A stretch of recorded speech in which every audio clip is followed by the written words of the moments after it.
اور میرے ساتھ ہیں علامہ حشام الہی حضرت. السلام علیکم. وعلیکم السلام. اور حضرت آپ اس پہ ایک جملہ فرمائیے. میں یہ جو عرض کرنا چاہ رہا تھا نا ان کے جملے کے بیچ میں وہی کرنا چاہ رہا تھا کہ ان کے لیے ضروری نہیں تھا کہ وہ پیدل جاتے, ان کے پاس سواریاں بہت تھی, لیکن عبادت کا درجہ انہوں نے اپنے لیے بنایا ہوا تھا. بسم اللہ الرحمن الرحیم. آپ نے بہت اہم بات کی طرف نشاندہی کی ہے. اگر ہم ان کی پیدائش کا ہی صرف مطالعہ کر لیں تو حضرت علی بڑے جنگجو اور دلیر تھے, اور ان کی خواہش تھی میرا بیٹا پیدا میں اس کا نام حرب رکھوں. انہوں نے کہا حسن پیدا ہوئے تو انہوں نے کہا حرب, نبی کریم نے کہا بل حسن. پھر حسین پیدا انہوں نے پھر نام حرب رکھا, انہوں نے کہا بل حسین. اور وما ینطق عن الہوی ان هو الا وحی یوحی. اس آیت سے یہ استدلال کیا جاتا ہے کہ نبی کریم صلی اللہ علیہ وسلم نے یہ نام نہیں رکھے. سبحان اللہ سبحان اللہ سبحان اللہ. واہ واہ واہ واہ. یعنی نام رکھنے کی ابتدا. اور پھر دیکھیں پہلی خوراک کیا ہے, نبی کریم صلی اللہ علیہ وسلم کا باب دہن, اور گڑتی سے ابتدا ہو رہی ہے. اور حسن اور حسین جس طرح آپ نے شروع میں بیان کیا, ان دونوں کے درمیان عمومی طور پہ آپ معاشرے میں دیکھیں محبت کا سب سے بڑا جذبہ کیا ہوتا ہے؟ احترام کا. بیٹی آئی, کھڑے ہو گئے, ہاتھ سر پہ رکھ دیا, اس کو چوم لیا. لیکن نبی کریم صلی اللہ علیہ وسلم کا ان دو بیٹوں سے اسوہ کیا ہے؟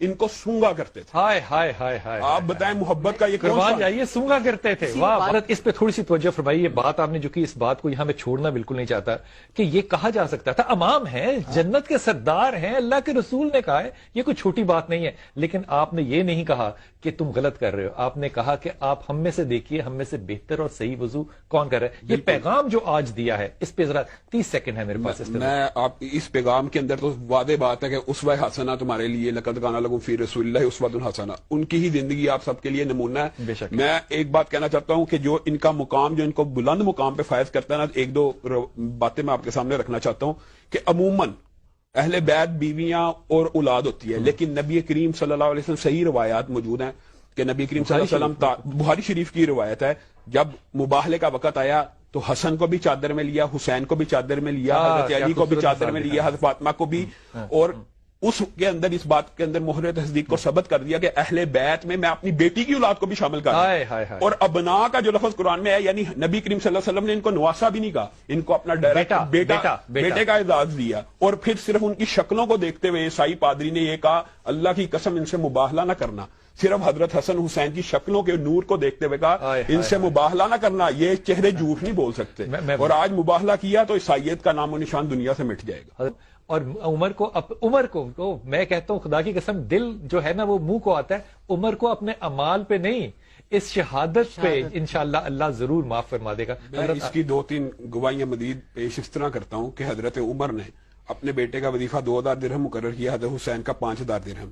اور جب شہر بانو یزدگرد کی بیٹی آئیں تو ان کو پیش کیا تو کہا کہ جو الفاظ دوسری روایات میں بھی موجود ہیں کہ شہزادیاں شہزادوں سے بیائی جاتی ہیں, حضرت حسین کو طلب کیا, اور انہی کی اس حکمت اموز فیصلے سے سارے اماموں کی نسل آگے سے حضرت حسین کی انہی بیوی سے چلی. اور پھر حضرت ابو بکر کا جو مشہور واقعہ, نبی کریم صلی اللہ علیہ وسلم حضرت حسین کو سواری کروا رہے ہیں تو نبی کریم کو کہتے ہیں کتنی عمدہ سواری ہے, انہوں نے کہا سوار کتنا اعلیٰ ہے. تو حضرت ابو بکر اس سنت کو پورا کرنے کے لیے حضرت حسین کو اپنے کندھوں پہ سیر کروایا کرتے تھے. نبی کریم نے تو ہر سجدے میں بھی کروائی. اور ایک دفعہ نبی کریم صلی اللہ علیہ وسلم نے حضرت حسین حسن کو آتے دیکھا, بعض روایات کے اندر دونوں کے الفاظ مختلف ہے, تو نبی کریم خطبہ دے رہے تھے تو نیچے اتر گئے, اور کہا انما اموالکم واولادکم فتنہ.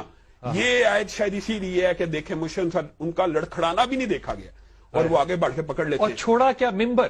اور حضرت ابو بکر کا قول کیا ہے, اگر تم نے محمد صلی اللہ علیہ وسلم سے محبت کرنی ہے تو اہل بیت میں تلاش کرو. یہ بخاری شریف کی روایت ہے, اہل بیت میں تلاش کرو. اور حضرت عمر بن العاص کا مشہور قول ہے, انہوں نے کہا اس وقت حضرت حسین آ رہے تھے, صحابہ کی محبت کیا تھی, حضرت حسین آئے, ان کو دیکھتے ہوئے کہتے ہیں اس وقت پوری دنیا میں آسمان والوں کی نظر میں اس سے عمدہ کوئی شخص نہیں. کیا خوبصورت بات.